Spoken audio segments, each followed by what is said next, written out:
আসসালামু আলাইকুম। কেমন আছেন সবাই? আশা করছি যে যেখান থেকে এই ভিডিওটা দেখছেন আল্লাহর রহমতে এই রমাদানে সবাই ভালো আছেন। হামস আরাবিয়ান একটা সাইড ডিশ, খুবই জনপ্রিয় খাবার। টার্কিশ, আরাবিয়ান যে কোনো ফুডের সাথেই সাইডে এই ডিশটা ইউজ করা হয়, পিটা ব্রেড বা নানের সাথে খাবারের জন্য, যদি আমি ভুল বলে না থাকি। যাই হোক, এই খাবারটা আমরা ঢাকায় প্রচুর দাম দিয়ে খেয়ে থাকি। তো এই রমজানে একটি স্বাস্থ্যসম্মত খুবই জনপ্রিয় আইটেম যদি ঘরেই তৈরি করে ফেলতে পারি একদম অল্প খরচে, কেমন হয়? আর আমি তো আপনাদের জন্য আছি, তো চলুন তৈরি করে ফেলছি। এই রমজানে খুবই সুস্বাদু একটি মজাদার খাবার হামস, যেটা এখন ছোট বড় সবাই খুব পছন্দ করে। চড়া দাম দিয়ে আমরা ভালো একটা রেস্টুরেন্টে বসে খেয়ে থাকি। তো আজকে আমরা কিচেনে তৈরি করব হামস। এই রমজানে অবশ্যই ট্রাই করবেন হামসটা। তো চলুন কিভাবে কত শর্টকাটে তৈরি করছি দেখে নিই।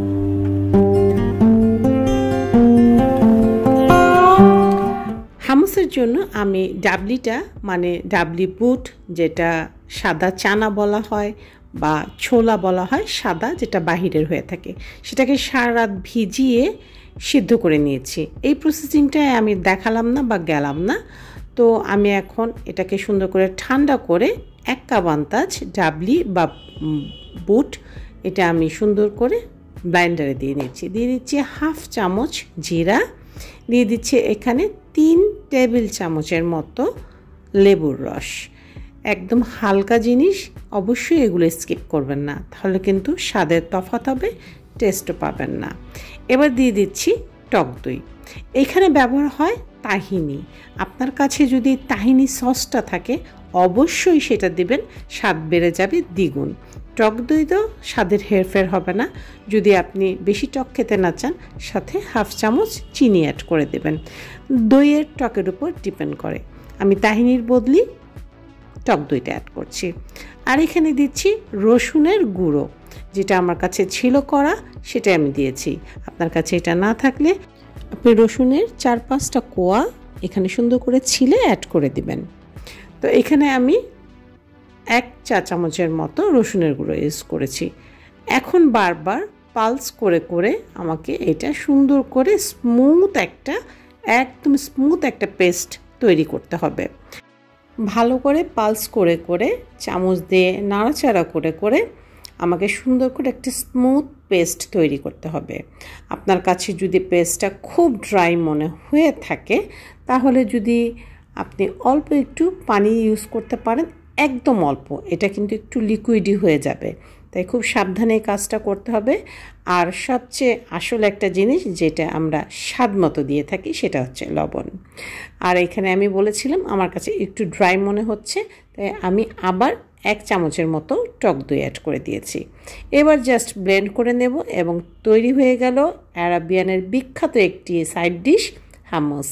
যে খাবারটা বললাম না প্রচুর চড়া দাম দিয়ে আমরা কিনে থাকি, কিন্তু ঘরে যদি এই জিনিসগুলো থাকে এবং বুট যদি কিনে নিয়ে আসেন, ঠিক 200 টাকার মধ্যেই আপনি একটা বড় প্ল্যাটারে হামস তৈরি করবেন, যেটা পরিবারের সবাই মন ভরে খেতে পারবে।